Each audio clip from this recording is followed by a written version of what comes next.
اعوذ باللہ من الشیطان الرجیم بسم اللہ الرحمن الرحیم اللہم صلی علی سیدنا مولانا محمد وعلی آل سیدنا مولانا محمد وبارک وسلم صلی علیہ۔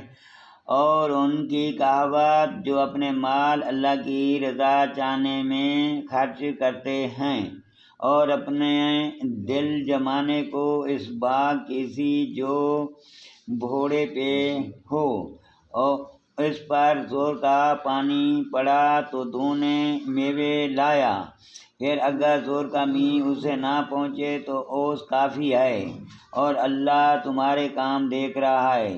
کیا تمہیں کوئی اسے پسند رکھے گا کہ اس کے پاس ایک باغ ہو کھجوروں اور انگوروں کا جس کے نیچے ندیاں بہتیں، اس کے لیے اس میں ہر قسم کے پھلوں سے ہے، اور اسے بڑھاپا آیا اور اس کے ناتوں بچے ہیں، تو آیا اس پر ایک بگولا جس میں آگ تھی تو جل گیا۔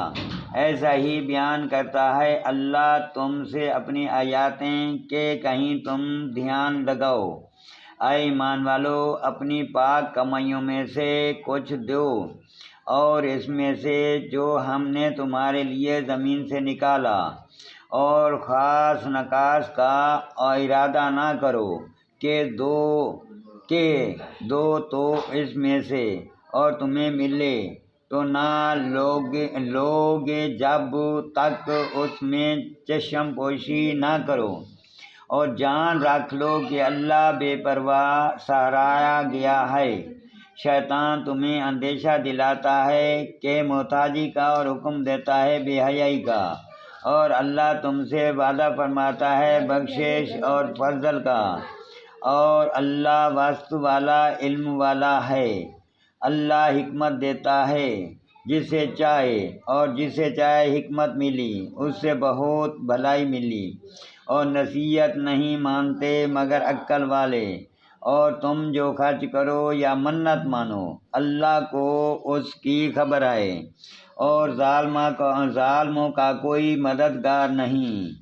اگر خیرات اعلانیہ دو تو کیا ہی اچھی بات ہے، اگر چھپا کر فقیروں کو دو تو یہ تمہارے لیے سب سے بہتر ہے، اور اس میں تمہارے کچھ گناہ گھٹیں گے، اور اللہ کو تمہارے کاموں کی خبر ہے۔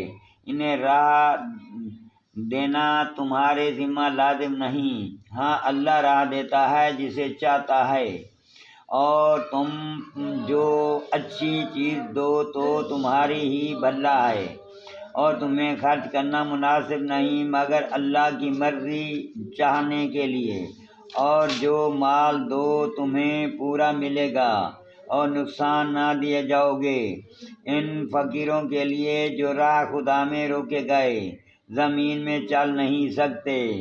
نادان انہیں تو گر سمجھے بچنے کے سبب تو انہیں ان کی صورت سے پہچان لے گا۔ لوگوں سے سوال نہیں کرتے کہ گڑ گڑا کر پڑے رہیں، اور تم جو خیرات کرو اللہ اسے جانتا ہے۔ اور وہ جو اپنا مال خیرات کرتے ہیں رات میں اور دن میں چھپے اور ظاہر، ان کے لیے ان کا نیک اجر ہے ان کے رب کے پاس، ان کو نہ کچھ اندیشہ نہ کچھ غم۔ اور جو سود کھاتے ہیں قیامت کے دن نہ کھڑے ہوں گے مگر جیسے کھڑا ہوتا ہے وہ جیسے عصائب نے چھو کر محفوظ بنا دیا ہو۔ یہ اس لیے ہے کہ انہوں نے کہا کہ بیع بھی تو سود ہے مگر ماند ہے، اور اللہ نے حلال کیا بیع کو اور حرام کیا سود۔ تو جو اس کے رب کے پاس سے نصیحت آئی اور وہ باز رہا تو اسے حلال ہے جو پہلے لے چکا، اور اس کا کام خدا کے سپرد ہے۔ اور جو اب ایسی حرکت کرے گا تو وہ دوزخی ہے، وہ اس میں مدتوں رہیں گے۔ اللہ